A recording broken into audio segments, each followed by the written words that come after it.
guys! Welcome back to my YouTube channel. So for today's video, ngayon na lang ulit tayo magbibideo. Gawa ng marami na akong ginagawa. Bumili ako sa Lazada ng... Sorry, bukas na siya gawa na nagamit na namin at na-test. Yung binili natin, M9 Plus Anycast. Ito yung magiging source ng wifi nyo na kung saan ang inyong mga normal TV ay magiging Smart TV. Ganito lang siya. Ganito yung packaging. Yan.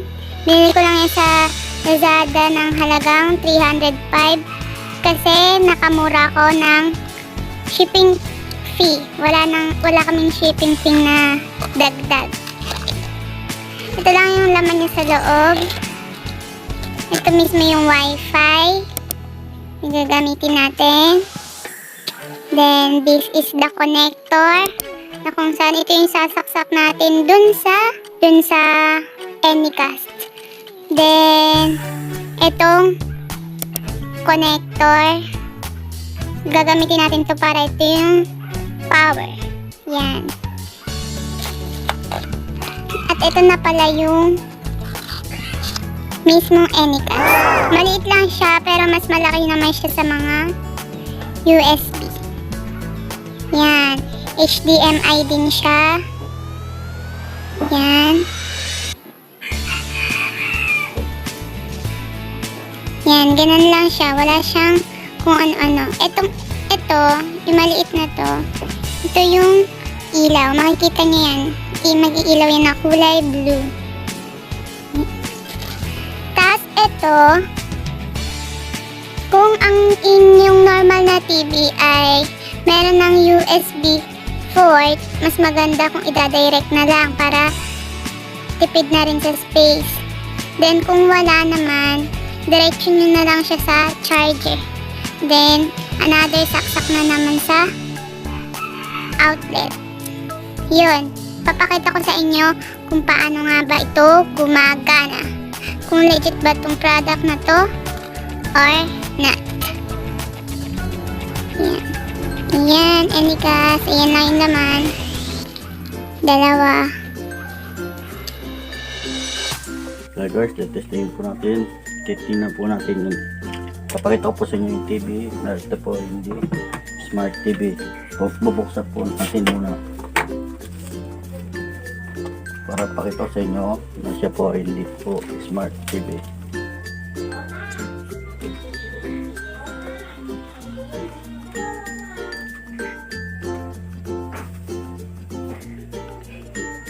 Yan po, ito po yung source niya. O, yan po. AB, HDMI, PC, USB. Wala po siya Smart TV. Kaya gagawin po natin siyang Smart TV ngayon. Kaya testing na po natin yung ating binili Anycast M9 Plus. Kaya patayin na po natin muna para may connect natin. Ito po guys. Ito po, lalagay po natin dito sa HDMI. Dalawa po siya. HDMI 1 input, HDMI 2 input. Ito po natin sasalpak sa ilalim. Mamimili po tayo dyan. Ito po sasalpak mo natin itong maliit na salpakan po. Ito po yan. Para dyan po yan. Tapos guys, sasalpak naman natin sa HDMI 1 input. Ito po. Ayan guys, ano po. Tapos ito po sa charger. Ito po meron po siyang salpakan dito sa gilid po. USB port. Pwede po itong gamitin natin guys. Itong sasakan ng charger ng cellphone. Ito po, dito po. Kung wala po dito, lagay po ng USB. Kaya dito po tayo ilalagay natin para magkaroon ng supply na power para po dito. Para gumana po ito wifi natin. Yung kaduksong po ng cord. Kaya guys, testing na po natin kung nagana.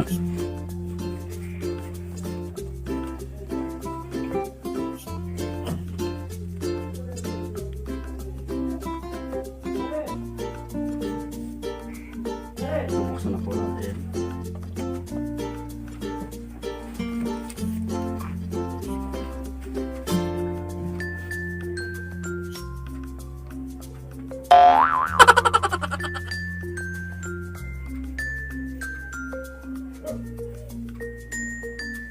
bukas na po yung TV. Yan po, titingnan natin.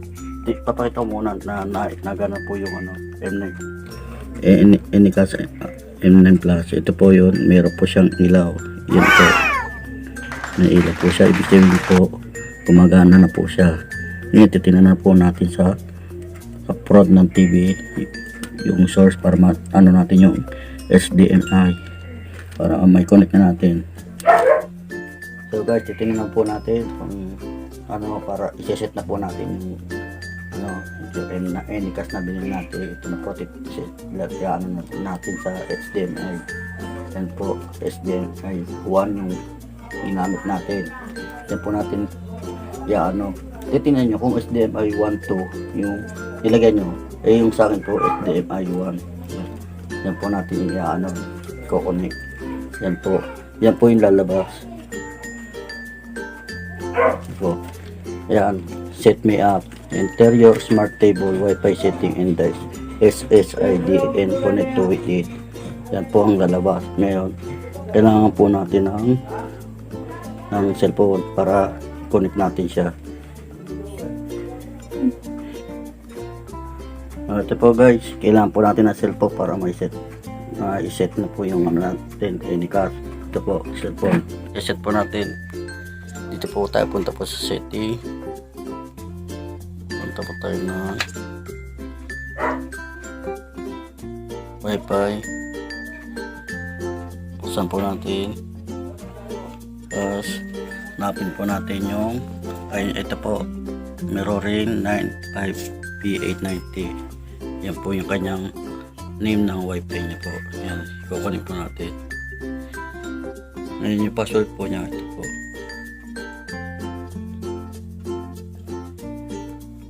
One, 3, 4, 5, 6, 7, 8. Connected na po siya. Ayun po.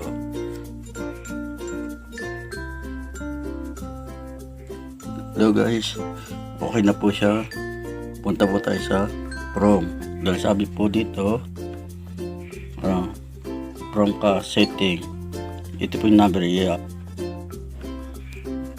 po natin yung kanya ID address. Ito po 192.168.49.1.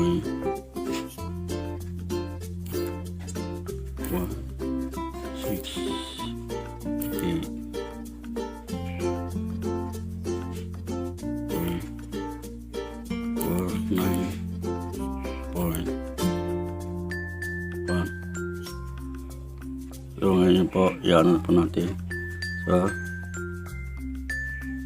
setting. Yan po, makita po yung overscan, HDMI out, yan po yung height nya, kung anong size po.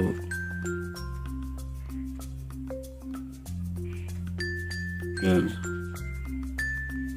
password po, yan na po. Yan, hindi na natin po babaguhin.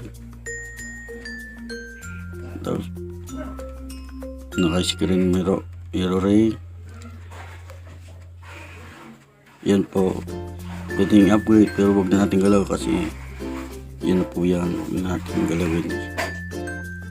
Okay na po siya.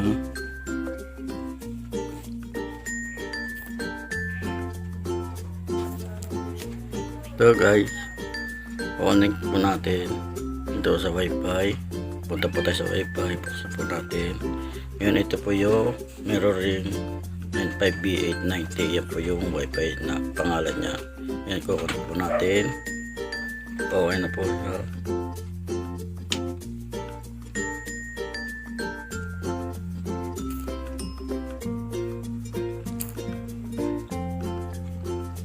Punta po tayo sa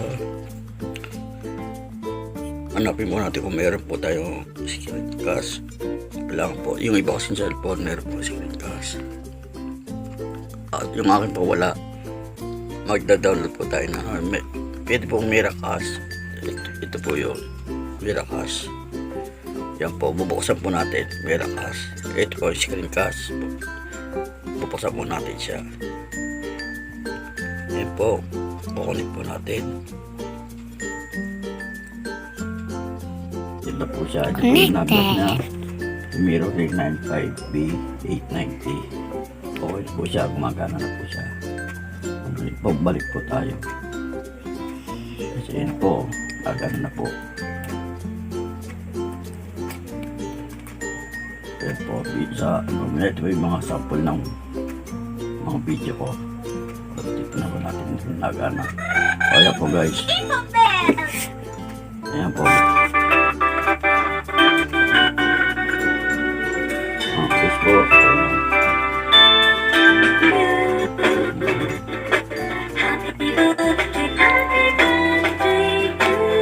Okay po guys. Po, ano po tayo ng sample. Ano po. Ayan po. Hanggang na po siya.